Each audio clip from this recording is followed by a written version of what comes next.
तो जनवरी का मंथ था 2021 और 2020 पैंडमिक 21 तो निखिल का फ़ोन आया and I was a little shocked because Nikhil normally we don't talk with each other on the phone. We bumped into each other many a times. हम बहुत बार मिले, कभी ऑस्ट्रेलिया में मिले, कभी कोई फिल्म फेस्टिवल में मिले और ऐसे मतलब मिलते रहते थे but we not really in touch on the phone. तो निखिल का जब फ़ोन आया तो आई वाज लाइक अच्छा let me take the call, what has Nikhil to say, something new. तो निखिल ने फ़ोन करके सीधा सीधा बोला कि Rani I have the script and I think there's nobody else who can do it but you. So I said, okay, so what is the story? So he just narrated me a one line about this real incident. He said कि ये कहानी जो मैं produce कर रहा हूँ ये real life incident से इंस्पायर करके हम फिल्म बना रहे हैं. और I said अच्छा तो क्या स्टोरी है. तो जब निखिल ने मुझे जिस्ट बोला कि एक माँ के दोनों बच्चे एक कंट्री की अथॉरिटीज़ ने कॉन्फिस्केट कर लिए है, तो मुझे एक्चुअली लगा कि निखिल मजाक कर रहा है. तो मैंने बोला ऐसे कैसे हो सकता है, हो ही नहीं सकता, मतलब what are the basis, charges क्या थे. तो जब उन्होंने चार्जेस बताए तो those were all things that we have grown up with which is a culture कि हाथ से खाना खिलाना या साथ में सुलाना बिस्तर पर बच्चों को up to a certain age, फिर काला टीका लगाना. तो ये सब चीज़ें जब निखिल ने मुझे बोला तो मैं काफ़ी शॉक हो गई और मैंने बोला अच्छा ठीक है निखिल आप स्क्रिप्ट भेजिए and I read the script. But मैं इतनी मतलब इमोशनली चार्ज हो गई सुन के, तो after I kept the phone मैंने गूगल करना शुरू कर दिया and I went to the real story. And जब मैंने पूरा पढ़ा आई वॉज रियली स्टन्ड और मुझे लगा कि ये फिल्म में किस तरह से स्क्रीन प्ले में बन के आएगा, क्योंकि कभी कभी कहानियाँ अच्छी होती है लेकिन स्क्रीन पे फॉर्मेट में एक फिल्म में शायद निखर के नहीं आती एक स्टोरी. तो मुझे जानना था कि स्क्रिप्ट कैसी होगी. तो स्क्रिप्ट जब मैंने पढ़ा मुझे स्क्रिप्ट भी अच्छा लग गया. तो मैंने सोचा कि अच्छा ठीक है मैं निखिल को ज़रा सा तोल मोल के देखती हूँ कि वो कितना मुझे चाहता है फिल्म के लिए.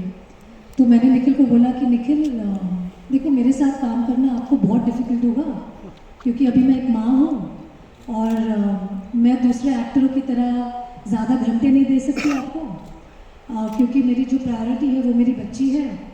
तो आप एज ए प्रोड्यूसर आप शायद वो मतलब झेल नहीं पाएंगे जो मेरे खुद के पति झेलते हैं. तो निखिल ने बोला नहीं नहीं जो तुम्हारा टाइम है हम उसी टाइम पे काम करेंगे. ऐसा अच्छा निखिल तो हर चीज़ पे हाँ बोले जा रहे हैं, मुझे मौका नहीं दे रहा है कि मैं ना बोल सकूँ. तो फिर मैंने बोला अच्छा ठीक है पर तुम मुझे मेरे पति की तरह प्यार दे पाओगे. तो निखिल ने बोला मैं तो कुछ कुछ होता के टाइम से प्यार करता हूँ. उन्होंने ठीक है तो वो भी ठीक है. तब से भी झेलते हैं. तो फिर on a more serious note I think Nikhil has always stood for quality like what films that he is produced till now. I think he has a very good reputation in the industry that he takes up films which, you know, make a difference, and he takes films which have a very hard-hitting subject, and he's not like he's quite fearless in terms of being a producer. Sometimes you can get into a lot of trouble working in films that are slightly controversial, but Nikhil I've seen has never shied away from producing films like that. And I knew that technically he's going to be fantastic. So obviously the way he'll make the film will have a certain quality, it will have a taste. So for me it was a no-brainer completely. And then of course Nikhil said that the director is Ashima.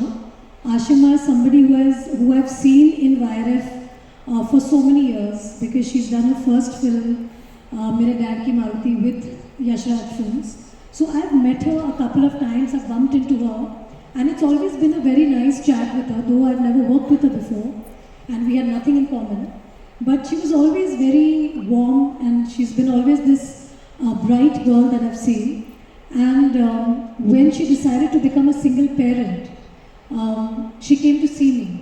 And I thought that that was a very brave move from her part, that she decided to become a mom all by herself, which was a very brave thing. And I remember being very proud of her in my heart, and I was like, hats off to this girl for doing something like that.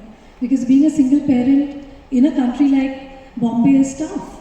So I already had a lot of respect for her as a mother, as a girl, as a person who's trying to make it on her own in the city. And when I spoke with Ashima, I realized that she's very, very passionate about the story because she's spoken to Sagarika, she has done so many calls with her, she was very involved with the subject. So I think when a director is so passionate about a story, I think that love translates into the film. So for me, I think it was just that Nikhil, I've known because he was there from the first time I met you, Karan. So for me, it was just an extension of, I would say, Dharma and Yashraj. So MA is actually just an extension, and that is what he promised me before I started the film. He says, Rani, you know, I've been under Karan, I've been under Adi, I've worked with them, so you won't feel a difference. And you're right. In fact, Nikhil,